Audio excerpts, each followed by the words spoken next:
Myra here from Mind, Body, Soul UK, and I'm here today with a special guest. Would you like to introduce yourself? Hi, yes, my name is Jelena, and I am a full-time student in musical theatre performing arts course in Brighton, and I'm also a business owner. I teach piano. Amazing, amazing. And how would you say keeping creative helps you mentally? Someone once said to me that if you've had something that has challenged you mentally in life, Yeah. the best way to resolve your issues or however you feel is to either get therapy or go to an acting school. So I chose acting school as such. What I meant to say was being able to express yourself emotionally was always important, I think, to everyone. But I'm also someone who's dyslexic, which is kind of undervalued. Well, it's not as known in Lithuania what dyslexic is, which is where I'm from. So I didn't find that out till later on in life. So being able to do music and art and acting and dance has always been something that I've been able to put my energy into, be understood through. It's a way of me expressing all the things that I feel, and without having to use words, without having to do writing or reading, which for a dyslexic person is more difficult. So it's kind of been my savior. I don't know if I chose art or it chose me, but yeah, it's been a way of life since I've discovered it. Yeah, love that, love that. I think art is very important when it comes to emotions, mental health, expressing yourself, all that kind of stuff. It is. You can hear a piece of music that was written on the other side of the world, however many years ago, and understand how that person felt at the time, which is incredible. It's amazing. So today we're going to be talking about being a vulnerable adult. So we're just going to get straight into it. What does being a vulnerable adult mean to you? First of all, I think I should say that I think I belong to that category of vulnerable adults. I think it has the same definition as vulnerable adult in the business kind of set. You can be vulnerable for many reasons. I'll just choose to start with financial reason. If you don't own your own property, if you don't have a lot of savings in the bank, which most of us young people nowadays don't have, and even we know how difficult the housing and everything works, especially in this country. You can be vulnerable if you don't have parents or family that's from UK, from the country you're in, because you don't have a social support system as such. You know, if you are in financial difficulty or whatever difficulty, you lose your home, right? You don't have who to go to, who to turn to, who will uphold you for your difficult times. You can be vulnerable if you've been through a traumatic experience and you feel like you can't relate to people and you feel like you haven't got support. It could be for health issues, it could be mental health issues that isolate you from people. You can be vulnerable because you're from a certain country, from a certain race, from a certain religion. So yeah, I think that's kind of the definition to me, someone who doesn't have the full support or something to lean back upon.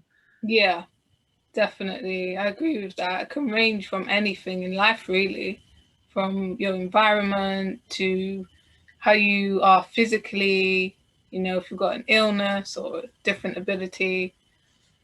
What situations would you say in life for you personally there were where you felt like you were a vulnerable adult?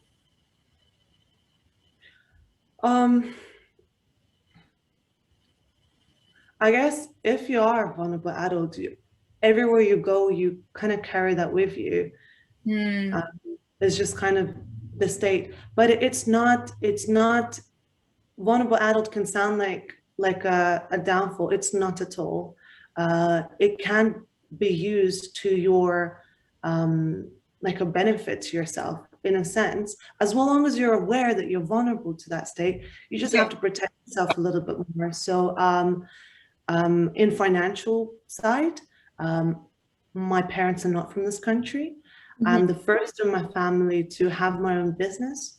I'm the first in my family to actually Amazing. drive a car and have a license. That deserves a clap, definitely.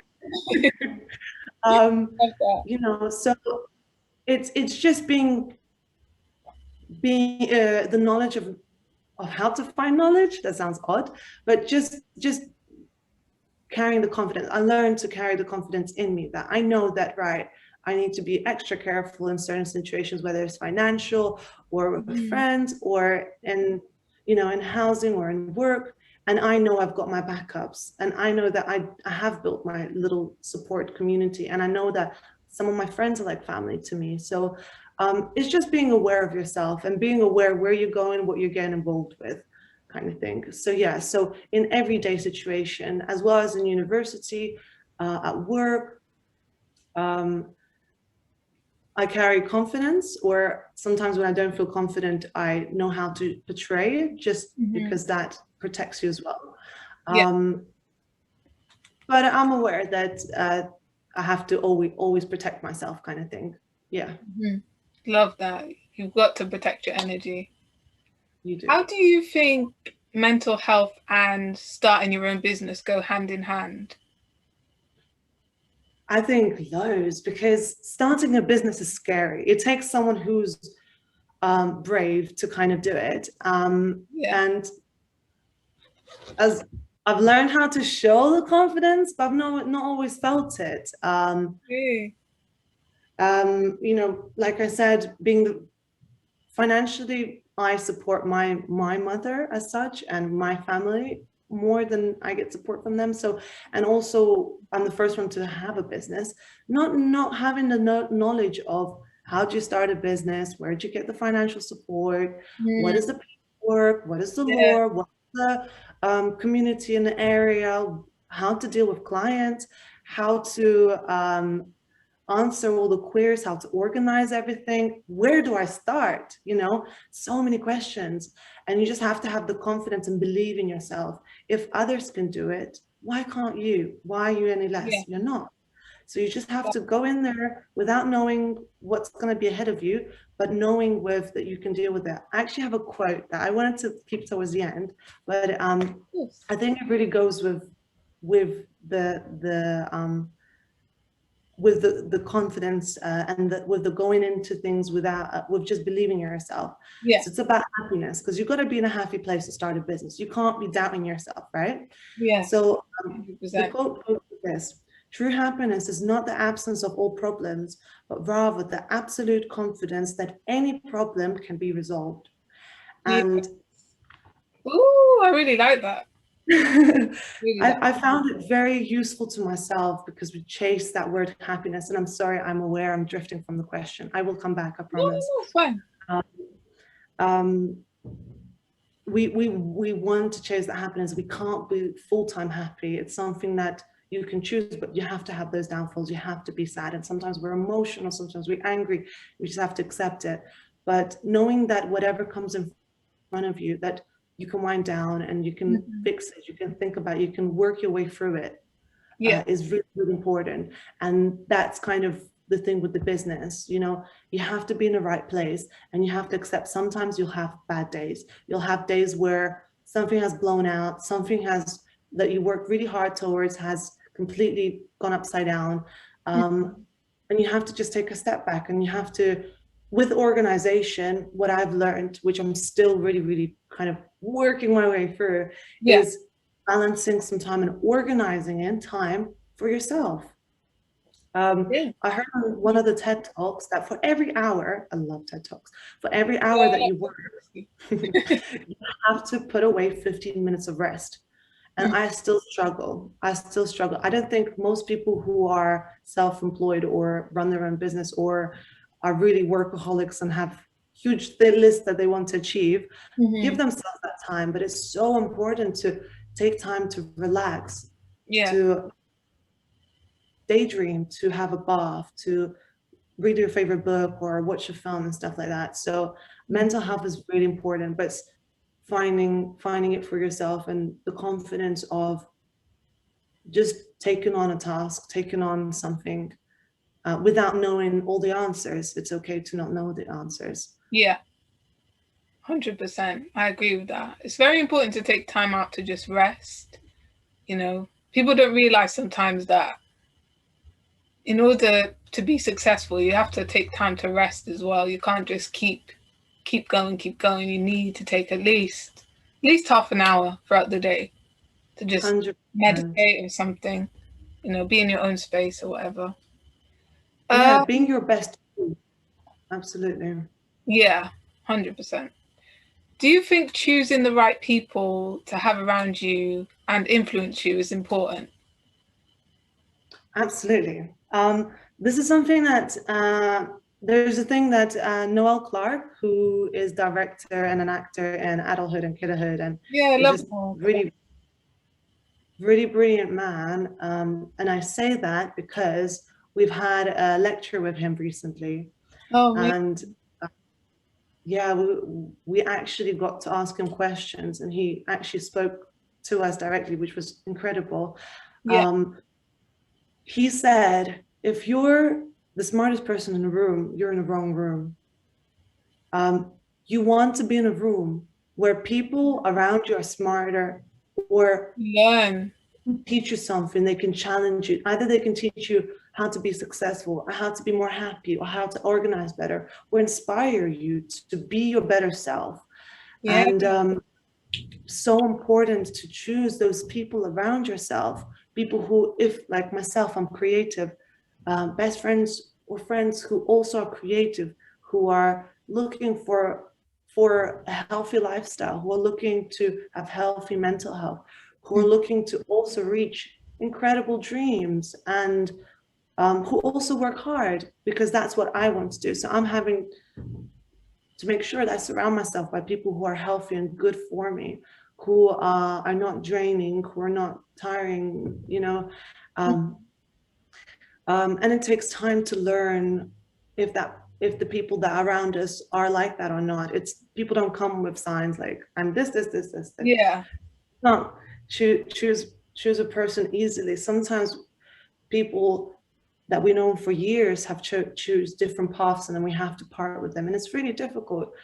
Sometimes the family members can be toxic, which you can't choose your family members, and you have to learn to just build yourself a protection barrier of such. And you know, hmm and there's analogy that I like. I've heard it a few times in different ways, but there's a way that I kind of express it. Every person is like a plant or like a flower, and you cannot flourish, you cannot be your true best self and reach for the heights that you know you deserve around weeds, around things that drain you, suck nutrients, and yeah. from the sun and shade you from everything, because they steal from you. They steal either your energy, your thoughts. They put you down, they pick you up, they drop you around, and there's people like that. Ooh, I'm really feeling this one. It can be at workplace, and it can be anywhere. Yeah, So yeah, it's really, really important, and it takes time to learn. Some people who are toxic, who are not healthy for us, can come in most beautiful shapes and can seem like the most fun type, can seem like the funniest, can seem like the guys who's got everything going. They've got yeah. nice things and good friends and That's what everything. you And got to watch out for. yes, When and they can people be know what makes them toxic, or know their flaws, that's good. absolutely, But if you you get don't know your yeah. flaws, I think that's dangerous. Absolutely. And you can get addicted to those cool little things that they give you, that great facade that they put on, Yeah, uh, addicted to that kind of love. And one thing that, as a vulnerable adult, which again is nothing to be ashamed of, I've learned that you got to know what sort of friends you have. So there's some friends that you can go out with and have the best night out. They're fun, they're crazy, they're cool, they know the right people, they get you into cool places. They're friends that you can talk to heart and they can listen to you, they can listen, they can really be there for you and work through things. They're friends who you could do either uni work, study work, meditation, yoga, whatever you want to do. Mhm. And it's okay to, friendship has to be both ways. It can't be give, give, give. At some point, it has to be a little bit of taking as well. And it's okay that Mhm. certain friends are good for certain activities. They don't have to, each person doesn't have to be everything for you. When you're vulnerable, sometimes you want each person to take you fully with yourself and be there with you all the time. And you kind of, you because you are willing to give much more, you can Mhm. expect much more from people. I had to learn it for myself to not expect too much and just go give by little and see what they can give you back. Yeah. Um, it's not about taking, it's not about what you can gain from others, but it's more about the exchange. Yeah. Because when Good the point. healthy exchange, that's when friendships work and flourish. Yeah. Yeah. Love that. Love that. Do you think that forgiveness is an important part of life? Yes, 100%. Um, when we are to forgive someone, that means you've either been mad or sad or angry or frustrated with someone for a certain reason. So they hurt you, whether they meant or not. Yeah. And when you're feeling all these negative things, all of those little things I mentioned are negativity. The only person that's suffering is you. Hmm. Then those people might not know that you're mad or sad or angry or whatever. They might have forgotten. They might not be aware. You're the one carrying this heavy weight in your heart. It's emotion. So I'm not saying to forget the hurts that people have done for you, because it's important to protect yourself, to learn what's poisonous, what's dangerous, but you have to not carry the emotional heaviness of it, because it will weigh you down. And it's really important to try and hold on to the positivity, but remember. So yeah, forgiveness, I think, is very important. Yeah. 100%. I agree with that.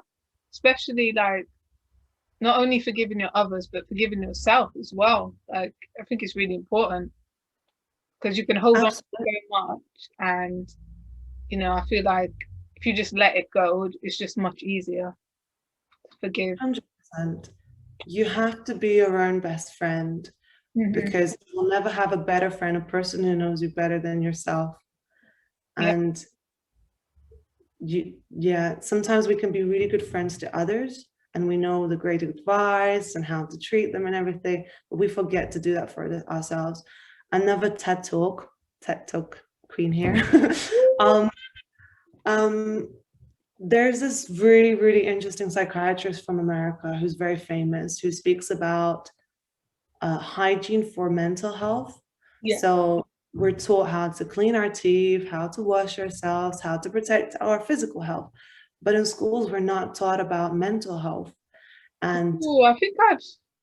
This was a TED talk. yeah, I think I've I'm watched happy to it. share the link. What was their name? I don't remember top of my head. I'm terrible with names, but if Okay. you just type in mental health hygiene, I um, yeah, it's actually one of my top feel like searches. I've watched that one. It's Guy Winch. Okay. I think I have Yeah, watched it. it's really interesting because he speaks about keep like keeping your mental health and hygiene of it is, if you heard something negative, if there's something happening that's devastating, that's traumatizing at the time, if you Hmm. keep thinking about it, thinking, it's the same thing as having a wound and keep poking it, or having like a Yeah. scar or a broken arm and still using it. You Hmm. got to take a break. You got to know how to just shift your focus, give yourself a moment to heal, to distract. And there's much more, and he explains it much better. But forgiving yourself is one of those things. Just stop kicking yourself. If you got a wound, no point kicking yourself or hurting it. You got to learn to let go and move forward and yeah, grow from it. Definitely, definitely. How do you think that lockdowns have made people vulnerable overall? In what way? In many, many, many ways. Again, I don't know where, but I'll start with financial, because we live in a capitalistic, financial, kind of materialistic world. Yeah. Uh, a lot of people couldn't go to work. Mm. And when you can't eat, other problems come kind of next, secondary, right? So I've been lucky enough, I continued working. I managed to adapt and teach online. But some people had to downgrade or losing their homes, losing food, having children and debt and business and things falling apart. That's huge. That's really huge. So that's definitely affected a lot of people. I'm self-employed, so I got affected by, unfortunately, self-employed people got punished too. Yeah. The lockdown, which is not very fair, but it makes sense. I won't get too political about it, but people working for themselves, starting businesses rather than working for big corporation that support the government, I think has something to do with it. Mm. But also, a lot of people have been incredibly lonely. Yeah. Um, we are social, like we thrive as humans in social environment. We need some face-to-face time. We need hugs. Some of us need to be close to a person that we love. And it can be not your loneliness. I've been lucky. I've been with my partner for the lockdown. Yeah. And I've been Zooming loads and teaching kids and everything. I've been busy, but my grandmother, who's Mm. celebrated her 80th birthday with Christmas by herself in Lithuania, Oh, that's where I'm sad. from. Yeah. Um, that's been horrible to know that someone you love is suffering by themselves. Mm. And she's super cool. She's like super energetic and she goes out and everything. But I know she tells me, and even if she doesn't tell me, how lonely an elderly person can get when they Yeah. can't see anyone. And there are things that they do that keeps them cool and ticking and healthy. They can't do, and they're not allowed to go anywhere. And Mm. and just not being able to support them. Another thing is for people to have reflecting time and not having distractions, having to learn to be with yourself and in one environment. It's so easy to get distracted usually, and if there's something that's not right inside your heart and your mental health, it's so easy to, we're like bombarded by social media, by TV, by adverts, by phone calls, by everything. So it's easy to find distractions and just kind of focus on something else. Some people are workaholics, some people are studyholics, all sorts of holics. And Also.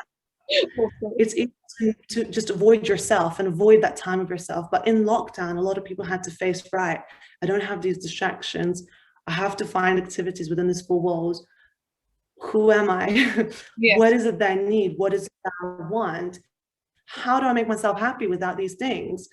And I think it's been a really good eye opener to a lot of people. And of course, to a lot of people, it's been really, really difficult, especially mental health, I think, has gone down for a lot of people, like realizing that there's issues, there's traumas, there's things buried, there's things that addictions that we have, whether it's to intoxication or our social medias or toxic environments or going out or all of these things, like calming down and really tuning in with yourself, I think was difficult for a lot of people. I had to do a lot of self-reflection with my work and my everything and Yeah. relationship, being 24/7 with someone, doing Mm. everything, not getting that exciting romantic dates in those moments because you're just always together and you're always having to do the difficult things.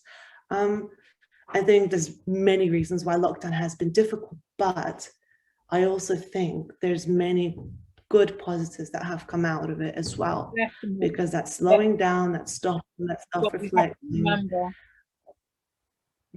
it's nature that from every 100 or something years, this pandemic thing happens, so it's kind of a little bit something that we could, I guess, work towards preparing for the next time, Yeah. but it's kind of nature's way of resetting things, starting like the new clock. And Definitely. making people find ways to adapt, because nature forever changes. Animals have to change. Humans also are part of that nature.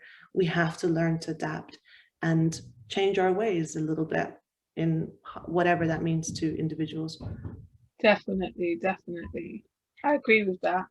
I think it was really a time of like self-reflection, a big awakening for a lot of people. So, there are some positives that have come out of it. What does good mental health mean to you? So I think good mental health and good physical health is one. You can't have one without the other. Mm. Um, to me, it's personal balance. Nice. So knowing what works for you, how much time you need to rest, how much time you need to exercise, how much time you need to get fresh air, how Yeah. much time you need to chat with your friends as an extrovert, which is loads for me, and how little time for introverts. What food your body needs, what diet suits you, um, how to be your own best friend, how to help yourself when you're down, how to distract yourself, how to focus when you need to focus, all those things, adventures or stability, finding what works for you. And we're always changing anyway, so we're always going to be learning more about ourselves, but always being interested to listen to yourself and feel what you need to feel to understand where is your place, what makes you happy, what is it that you want to get out of your short time, without getting too philosophical, but we are here for a short time. So what is it that we want to achieve for ourselves? So yeah, that's my understanding of healthy mental health. Nice, nice. And do you have your own mental health story that you'd be open to sharing at all? Yes, I thought of this earlier. My whole life, I think, is one big mental health story. Um, but overall, what I think has defined me and shaped me is the fact that, as I mentioned, I come from Lithuania. Yeah, Um, I have a very small family. I was born to my mom, who was with my dad for 10 years at the time, but my father was married to another lady and had two children with her. At the time, the kids were growing up, and then he met my mom and he spent 10 years. My mom was a mistress, which my mom doesn't see, because the way they have had their love and their life for 10 years, hmm, she regards him as her husband when officially never married. And officially he was still married to the other lady, and officially he was still going back home to those kids and everything, which can be seen as really wrong and twisted. And I have been through all those emotions of asking the wrong questions and blaming, and lots of kind of mixed kind of feelings about the whole situation. And I've never had my father as a dad. He has turned up a few times here and there, and he has tried to participate in my life, but one cannot have two plates of food and have it all. One has to choose um, a family, and can't split themselves as such, in such a way where, yeah. So I had a single mom, and at age of 7, she had to leave Lithuania and come to England to work, because there was lack of opportunity economically. The country was in a difficult situation. yeah, And I did music and dancing, and she wanted to give me something more than what she had. So she had to come to UK to work. She had to give up her education and her career that she worked her life up to in Lithuania, to do most basic, most simple, most little paid jobs in this country, which still paid more than what you would get in Lithuania for your money. So hmm, um, I remember when she told me the morning of that day, or at some point, that she was going to go to England. I was like, okay, cool. And then came the time where she was standing on a coach and she was crying and she was waving at me. I was like, why is my mom crying? Like, mm, and then the door closed and the coach left. And then I felt this big, like, whoa, like wave. Well, my mom left. And she was my everything. She was my, what Oh, is this? What is that? Cuddles, hugs. I was a mommy's little girl. She only had me, I only had her as such. And then I started living with Nan. And I actually don't remember most of my childhood. I don't remember the first year of my mom leaving. I remember clearly that Saturdays and Sundays we used to watch all the when he had like 3 Lithuanian channels that showed good films. And they all were like the American, the Hollywood, and the English films, like The Baby the Pig and Home Alone and all that sort of stuff. yeah, And I always cried at the end when they had a happy ending because I felt like that was my ending and that I had a very sad ending, that I didn't have my no, family, I didn't have my happy kind of get together where everyone's happy and everything's good and the yeah, problems resolved. And I found that really tough. From the age of 7, I had to learn what is right, what is wrong for myself by trying it. And I've burnt a lot and I've put myself in many wrong situations because I wasn't protected. I was a vulnerable child. And if we look at the statistics, um, children who end up, not that I did, but being either drug smuggling or trafficked and everything, are children that are not protected, that come from homes where there's no parents or there's no support or, so I've put myself for a lot of things learning about life. I actually started working around the age of 8 or 9, just for a makeup company, like distributing makeup and just learning. I've learned the value of money at an early age and that money can buy what we think is happiness. But then I had to learn many more lessons to find out that that's not the case. yeah, And that was kind of my life challenge, defining myself and learning what's right, what's wrong, learning to forgive, learning to love, learning to trust, learning to choose, to leave, to not fully give myself to my friends and to fully expect the same back. And the things that saved me, I think in a lot of ways, of course, the music, the art, the dance, and the things that I was a part of, but it was also it's a Lithuanian Russian saying, I have a tongue with no bones. I can talk so much. I've lovely. always spoke about my things and my issues because I Yeah, didn't have someone to tell me that I'm beautiful, that I'm strong, that I'm talented, that I'm I did international competitions from a young age with music, and I won 2 Grand Prix, one in Italy at amazing. the age of like 9-ish, and Wow, that's really second good. one in Germany. I've won second place in Spain and second place in France as well. And this international competition where children came from all over the world to compete in performing music. And I never knew how incredible that was when I was a kid because I just didn't That's have anyone to kind good. of make a From that huge age fuss. as well. Yeah, and actually for the winnings of the first place, the Lithuanian president at the time, Valdas Mhm. Adamkus, has invited all the laureates, the winners, children, to be congratulated. We had a concert and we were given some money prize for that. And I just didn't, I was so unaware how huge what I did was. It's And I huge. was also really good at dancing. I won also many competitions, but that's very, very competitive industry where you can buy your way in and out. But it's a different. But that was kind of my mental health challenge, just kind of growing up more or less for myself and um, learning what's right, what's wrong by trying things. And Yeah, yeah, that was my challenge.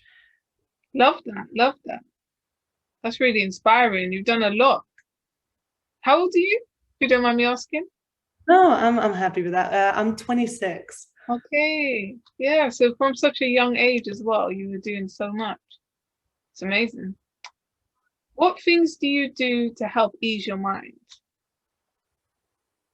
Um, I love working out, exercising. That always helps. We know it boosts endorphins, and um, I love all different types of dance. I do pole fitness, aerial, yoga. jazz, ballet, through musical theater course, loads of different types of dance. And Yeah. I love doing it in a group of people. I'm not someone who can rent a studio and work by themselves. I enjoy being around people. So I do Yeah. it with my friends. You're a proper performer then. Yeah. I love art, but different ways of art. When I'm really tired at the end of the day and watching Netflix or something, I do hennas. I know I'm not from the cultural background where it's part of our history, but I Oh, absolutely that's love cool. hennas. Um, yeah, I love that it's natural as well. Mm. Um, I write songs, I sing songs. Singing really helps me when I have negative emotion. And rather than shouting on the top of the mountain, which we don't have Yeah. access to on a daily basis, I just sing and that helps.